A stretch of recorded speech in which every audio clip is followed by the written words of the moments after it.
భీష్ముడు కూడా ఆ కోవకే చేస్తాడు. కనుక ఆలి నల్లని వాడు భీష్ముడు. భీష్ముడు వారి అమ్మాయి ఎవరికి? గంగాదేవి. గంగాదేవి ఒకటే నదులన్నీ వెళ్ళి ఎక్కడ కలుస్తాయండి? నదులన్నీ వెళ్ళాలి. సముద్రుడు మొగ్గు అంట, అవునా?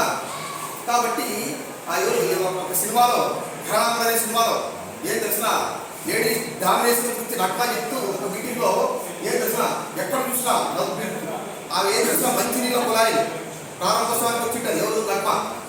ఈ మంచినీళ్ళ కుళాయిలు ఎక్కడ తెలిసిన కృష్ణా నది నీళ్ళు. ఎక్కడ నీళ్ళు?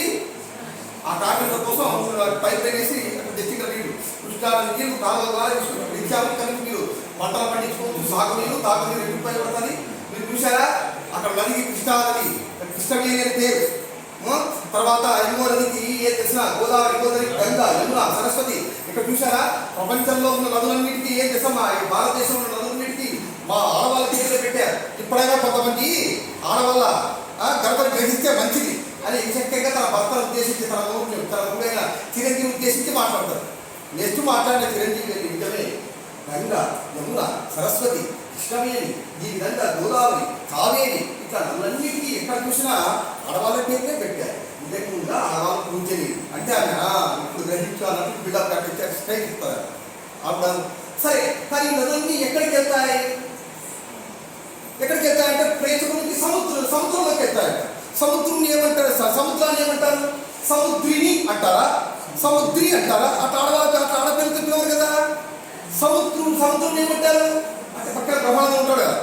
గురుగారు సముద్రుడు అంటారు. గురువుగారు అంటే శబాసన బాగా చేసిందండి. ఏమంటారండి? సముద్రుడు అంటే మగాల పేరు కదండి. కాబట్టి మీరు ఎంతమంది కాబట్టి చివరికి ఎక్కడ చేరుకున్న ఆడది మగాల్లో చేరాల్సిందే, మగాన్ని ఆశ్రయించాల్సిందే. కాబట్టి ఇప్పుడు చెప్పండి అబ్బాయి అది చిన్న అంటే ఆ సినిమాల సంఘటన. కాబట్టి అక్కడ గంగాదేవి మగడదండి. గంగాదేవి సముద్రుడు కదా. సముద్రం అందు లోపల నున్న లేదా లోపల నుండు, అందు లోపల ఉండు వాడు, అందు లోపల నుండి వారి అక్క. అందులో లోపల ఉండే సముద్రం లోపల ఉండేవాడు ఎవరు? సముద్రం లోపల ఉండేవాడు ఎవరు? సముద్రం లోపల ఉండేవాడు ఎవరు? మైరావణుడు.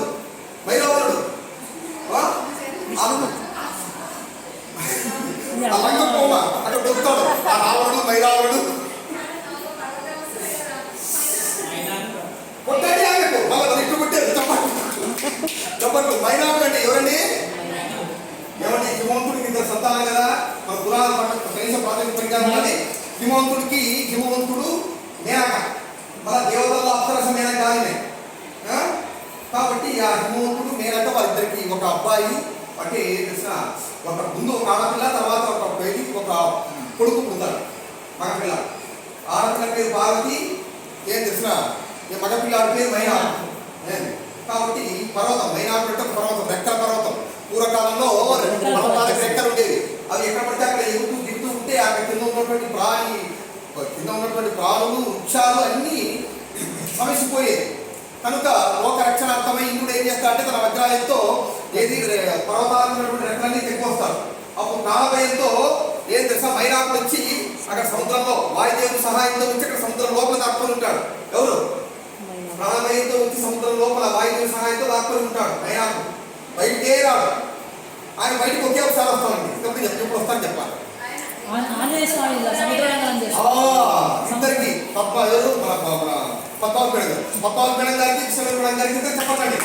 తెలుసా ఆంజనేయ స్వామి సముద్రాలంకరణ చేసేటప్పుడు ఏం తెలుసా అప్పుడు సముద్రుడు ఒరే అన్న మా సముద్రుడు మా వంశానికి సముద్రం ఎలా ఏర్పడింది? రాముని యొక్క ముత్తాత సగరుని వల్ల, సగరుని యొక్క కుమారుల చేత ఏర్పడింది కనుక సాగరం అయింది. కనుక మేము పుట్టామంటే వాళ్ళ ముత్తాతే కారణం. వాళ్ళ ముత్తాత కొడుకు 60,000 మంది కొడుకు ఉన్నారు. ఆ సగరపుత్రుడు భూమి రావడం వల్ల మేము ఏర్పడ్డాము. మా పుట్టుక కారణం వాళ్ళ వంశస్థుడేనా. అలాంటి శ్రీరాముని యొక్క కార్యనిమిత్తమై ఆంజనేయుడు వెళ్తున్నాడు.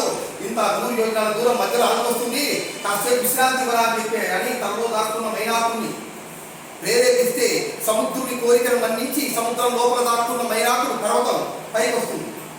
నా దగ్గర కాసేపు విశ్రాంతి తీసుకొని పోయి కాబట్టి ఇక్కడ సముద్రం లోపల ఉండేది లోపల నుండి వాడి ఎవరు మైనాకు వాడి అక్క ఎవరు ఇందాక చెప్పాం పార్వతి అక్క మగడు ఎవరండి శివుడు అక్క మగడు ఎవరండి శివుడు శివుణ్ణి నమ్మిన అతని చెరచు దాని శివుణ్ణి నమ్మిన వాడు ఎవరు ఉన్నాడంట శివభక్తుడు వాడిని మొత్తం సర్వనాశనం చెప్పిందట ఒక ఆమె ఎవరో శివుణ్ణి అంటే శివుణ్ణి నమ్మిన అతని చెరచు దాని శివుని బాగా పరిపూర్ణంగా విశ్వసించిన శివుని నమ్మినటువంటి ఆ శివభక్తుని సమూలంగా చెప్పినటువంటి ఆమె ఉన్నారట ఎవరు శివభక్తుని గడిపింది ఎవరు ఎవరు చెప్పింది రాధమ్మ అనే మాటలు అనే రాధమ్మ అనుకున్నాం కానీ ఇంత బాగా చెప్తే చెప్పండి రాధమ్మ గారికి ఎవరండి కాబట్టి ఏంటంటే అతను నమ్మినాథుడు ఎవరండి రావణాసుడు రోజుకు 1 కోటి శివలింగాలకు అభిషేకం చేసేవాడు ఆయన ఏం తెలుసా ఏది దాన్ని ఏమంటారు దాని ముహూర్తం లోపల రోజుకి శివకోటి పూజా దురంధరులు అని పేరు ఆయన శివకోటి పూజా దురంధరులు అని కాబట్టి అతన్ని నమ్మినాథని యొక్క అంటే నమ్మినాథని శివుని నమ్మినాథని ఎవరు రావణాసుడు అతన్ని చేసింది నాశనం చేసిన దాని నాశనం చేసింది ఎవరు సీతమ్మ దాని అమ్మ ఎవరు సీతమ్మ భూమమ్మ ఎవరు తప్పకుండా ఇతరుల గ్రంథాలను అంగీకరించాలి కాబట్టి ఎవరండి ఆ విధంగా ఎవరు భూదేవి సమర్థి ఎవరు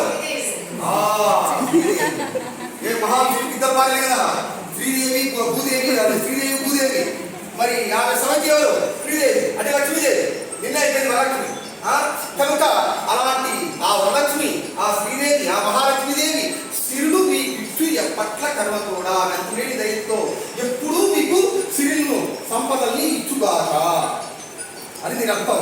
కానీ ఏంటంటే దీవించరా అంటే వాడు ఎట్లా దీవించాడు తెలుసా కవి చమత్కారంగా ఆ ఇనులని వా నమ్మ మగని నందు లోపల నుండు వా నక్క మగని నమ్మినాతని చేర్చుతా నమ్మ సమతి సిరులు మీ ఇచ్చునే పట్ల కరుణతోడా అంటే వాడు దీవెలు పొందాలనుకున్నాడు ఇయ్యమని దారెక్క వారెక్క దాని సౌకర్యం ఈ సౌకర్యం అనేది అంటున్నాడు.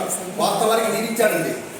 తిట్టు రూపంలో ఉండే ఆశీర్వచన ఆశీర్వాద పద్యాలు కానీ ఇంకోటి ఆశీర్వదించినట్టు ఉంటుంది కానీ దాని లోపల చూస్తే తిట్టు ఉంటుంది అంటే వ్యతిరేకార్థం వ్యాధ స్థితి వ్యాధ నింద కరెక్ట్ చెప్పారు మేడం గారు.